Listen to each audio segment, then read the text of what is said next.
Hi YouTubers, this is another video from your friendly neighborhood reviewer Evelyn. Today is going to be another true crimes video.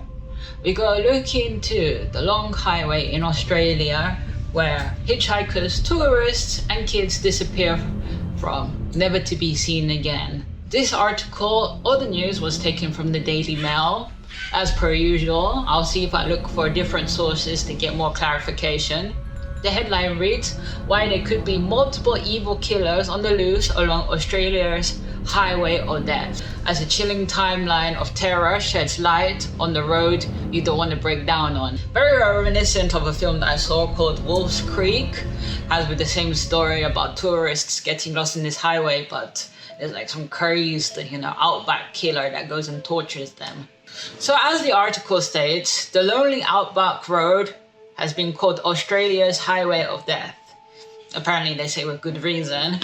Over more than 50 years, Flinders Highway, which stretches 800 kilometers from Townsville in Mount Isa in North Queensland, has claimed 12 victims who were murdered or vanished never to be seen again. And no one has been convicted of these crimes. Many believe the killings and disappearance were the work of one serial killer, but an American criminal profiler who has closely studied the cases disagrees. There's always a profiler that's going to disagree. The thing that's become so intriguing about Flinders Highway is the number of victims that are attributed to that stretch of road, said Mike King of ESRI, Fraud and Emergency Comms. But there are too many inconsistencies in the victims, the victimology, and the locations where these things occurred. What I do believe is that there are multiple killers responsible, and that in reality, Flinders Highway has become a serial location. Mr. King told Channel 10's The Sunday Project. I'm sorry, but there's always some sort of profiler, criminal psychologist that has a new take on it, that wants to crack a case.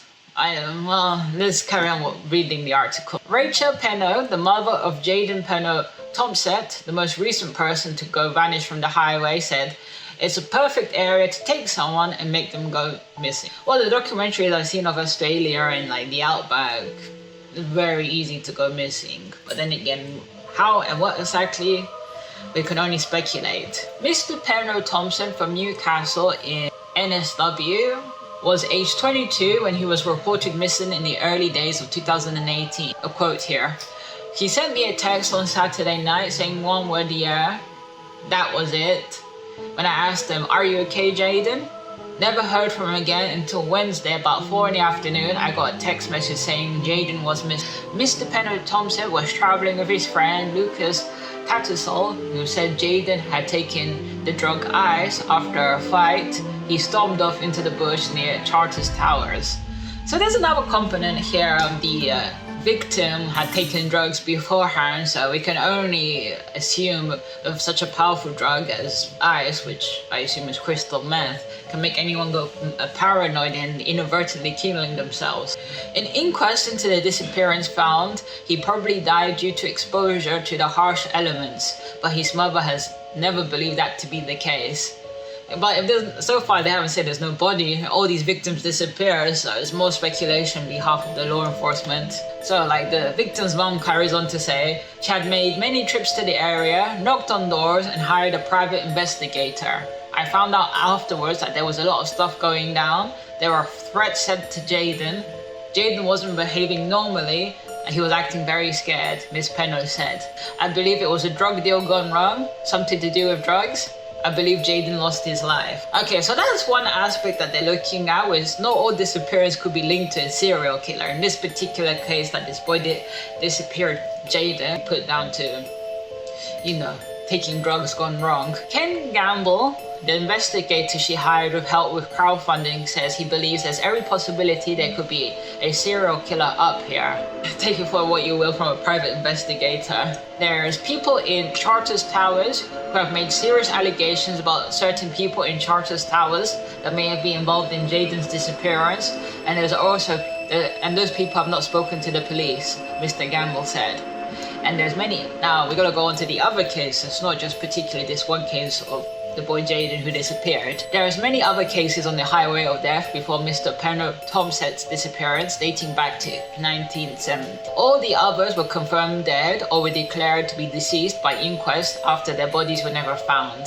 So of course after 5 or 10 years I hear that you can legally declare somebody dead. So I think that was the case during that time. Only 2 people were ever charged for any of the murders, one dying before he can stand retrial, and the other case ongoing. With so many unsolved cases, wild theories run rampant, including the convicted serial killer Ivan Millet could have been involved. Ivan Millet, I may put a little bit of information, or that could be a separate video together. Some call Highways Australia's real life Wolf Creek. I told you, and I'm going to say this is my first time reading this article in its entirety because I have the habit of just reading the headlines. So I made the best comparison here. Others such as Mark Jones, whose brother Tony vanished in 1982, believed at least one serial killer could be operating along the road. It's a lonely, abandoned road in the middle of nowhere, but if the same person did those random killings, why stop, he said in 2014. So one of the relatives of one of the victims who disappeared said more than likely the killings were still going on. The family member of the victim carries on to say that, was he in jail? Did he go around? Or is he still out there waiting to be for his next victim? So we look onto the very first case in 1970, August of 26, 1970, the disappearance of Judith and Susan McKay. Judith, very sad to read, was aged 7 and Susan aged 5, so children. Disappeared from a bus stop near Townsville and were reported missing when they didn't come home after school. Well, having to talk about 1970 right now in 2022 is very shocking for me to even conceive of a 7-year-old child and a 5-year-old child like taking the bus by themselves. I know in Japan it is customary for kindergarten maybe to walk to primary school by themselves, but very shocking to think about in this day and age. After a 2-day search, their bodies were found in a dry creek bed about 25 kilometers southeast of Townsville. Very sad. These 2 children, their bodies were found. Whoever killed these children, very monstrous. Susan was found first before a trail of footprints led searchers 70 meters to Judith's body, leading to the speculation that she tried to flee after her sister was killed. Very sad, very sad. Both girls were, oh my god, this is horrifying just to repeat. Both girls were raped and stabbed 3 times in the chest, but Judith was still alive when she was buried and choked to death on the sand. Their school uniforms were found neatly folded in their school bags, and their straw hats and shoes were folded inside, laying beside them. Locals were outraged that one detective vowed not to go home until the killer was caught and worked day and night at the police station with his wife bringing him food. He died of a heart attack 2 weeks after 2 weeks. Oh my god. Wow, so the serial killer, this could be interpreted to a supernatural event or something, literally detective dies of a heart attack after 2 weeks. Police offered a $10,000 reward, and 2 witnesses reported seeing a blue Vauxhall Victor with the girls in it, but others said it was a Holden. Petrol station worker Jean Twite said that she saw Susan in the car as she filled out for an adult male driver with her eyes red like she'd been crying. So apparently this witness heard the child say, "Are we there yet?" she asked the man, before Judith inquired, "When are you going to take us to Mummy? You promised you were going to take us to Mummy." And reportedly, the supposed suspect said to get up on the seat and go to sleep. Another witness, Neil Larney, said that he confronted the man who cut him off in the traffic and saw 2 girls in a school uniform inside the car. The timeline goes along to say in 1998, a victim of a serial pedophile, Arthur Stanley Brown, came forward with her suspicions as police were conducting a cold case review.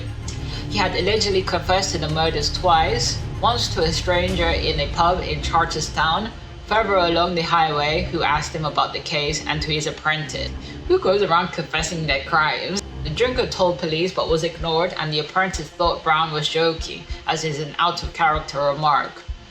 Cold case detectives investigated Brown, who worked as a carpenter at the McKay's girls' school in 1970, and he was later arrested. Well, under what evidence? If we have to think about 1970, the forensic science, the technology, even DNA analysis wasn't invented back then. So like these serial killers in the 70s was a prime thing that was going on. Even in America, we had Ted Bundy, we had the Night Stalker, Richard Ramirez, and then we had, the Son of Sam's case. And this is another prime example around this time area about serial killers. Police charged, Arthur Stanley with both murders, 45 sexual assaults, and 6 rapes. Many of his victims were attacked in the same creek bed the murdered girls were found, one just 20 meters away from their bodies. Brown stood trial in October 1999, but it resulted in a hung jury after evidence of his pedophilia was ruled inadmissible. A retrial was planned for the following year, but was called off when Brown was declared unfit to stand trial because he had dementia. He died in 2002. Brown was also suspected of the famous unsolved abduction of the Beaumont children, who were snatched in the beach in Adelaide on Australia Day, 1966. So we see more disappearances, the killings of young children before 1970. He was also one of the 2 suspects for the Adelaide Oval abductions in 1973 to Joanne Radcliffe 11 and Kate Gordon 4.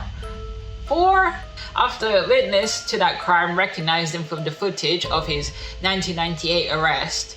Brown is also a suspect in the 1975 murder of Catherine Graham, another victim from the Flinders Highway. Her body was found 500 meters from where the McKay girls were discovered, and police said that they were buried similar. Brown may have also killed Anita Cunningham and Robin Honville Bartram, who disappeared along Flinders Highway in 1972. So many disappearances. Just a shame that DNA, analysis wasn't invented back then. That, the suspect, the supposed pedophile serial killer, died and had, before they could even question him or pinpoint what's what. So we get on to the case that we described beforehand of Jayden Thompson, who disappeared December 31st, 2017. The 22-year-old was on a big road trip with his friend Lucas Tattersall from Newcastle to Cairns to visit his friends in time for a New Year's Eve party.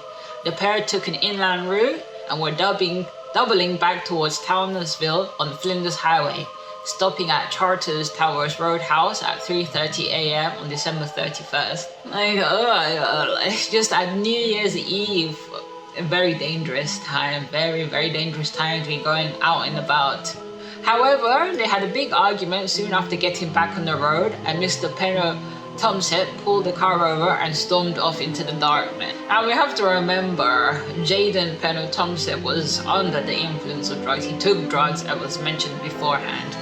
Mr. Tattersall took the wheel and drove off, but soon returned to look for his friend, only to find that there was no sign of him anywhere near the area.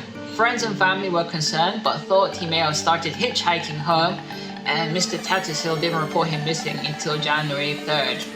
Mr. Tattersall claimed that this was because when he got to Cairns, friend told him not to call the police because Mr. Penno Thompson had an outstanding warrant in NSW. Police said that he had been more than cooperative with the investigation, and Mr. Tattersall has hit out at those who accuse him of abandoning his friend. So the friend, Mr. Tattersall, goes and says, "I'm sorry to tell you to just up and leave and beep off." Then that's what they're gonna do, heroic face. "You don't understand how hard I tried to help Jayden when I was with him and calm him down so we can sort this out." So the friend goes on to say that Jayden is his friend and he is hurting too, and not to make out that it was, heartlessly left him behind. Police searched an 85-kilometer radius where Mr. Penno Thompson was believed to have left the car, but there was no trace of him. Local officers said that the area was impossible to get lost in because there were plenty of properties around to ask for help. His mother Rachel has spent almost every waking moment searching for him. That's sad, really sad. To have no closure, to find no body, at least to know whether your son is dead or alive, to have some sort of closure. She visited the area, knocking on doors and following whatever leads she could. Miss Penno said that she would not stop looking, no matter how long it took. and she was to bring her son home. Okay, so there are plenty of other more disappearances. Maybe I'll delve deep into the timeline, but I'm gonna go to another one that was around the same time that Jayden had disappeared, but instead on December 15th of the same year, 2017, another young male, Reese Kearney, 26, had disappeared. That he hadn't been seen since he was filling up his black 2012 Bonneville Triumph motorcycle at the Roadhouse in Charters Tower. Charters Tower, this is why it comes down to being an armchair or like an internet sleuth, but Charters Tower, I don't get how the police are not looking around the area. So far, there seems to be the connection with this boy and the other one disappearing in the same area, like in Charters Tower. So Reese Kearney smashed his phone and left his father's home with nothing but the clothes he was wearing in the moments he disappeared. Mr. Kearney's father, Ron Kearney, believed his son was attempting to make his way over to Normanton to see his brother. However, he never made it, and his family believed he may have had a crash. Ron Kearney made an emotional appeal a month after he went missing, begging for any information. There's a possibility that he's gone to Normanton, to Mount Isa, so I appealed to the people. If they see anything, please come forward.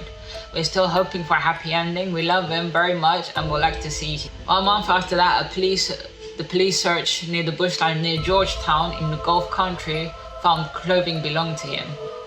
No trace has been found of Mr. Kearney. Okay, YouTubers, this was a long video, a very interesting case of the disappearances. No definite answers, just only speculations. You tell me, what do you think? Is there, still a serial killer gone belong? The supposed original guy that they arrested, the Arthur Stanley Brown, was, pinned for all the serial killings and the disappearances, but he died in 2002, so what do you think? Is the real serial killer out there? Or is it just some copycat or a different killer altogether? Leave your comments down below and let me know what you think. Thanks, YouTubers. Have a great day.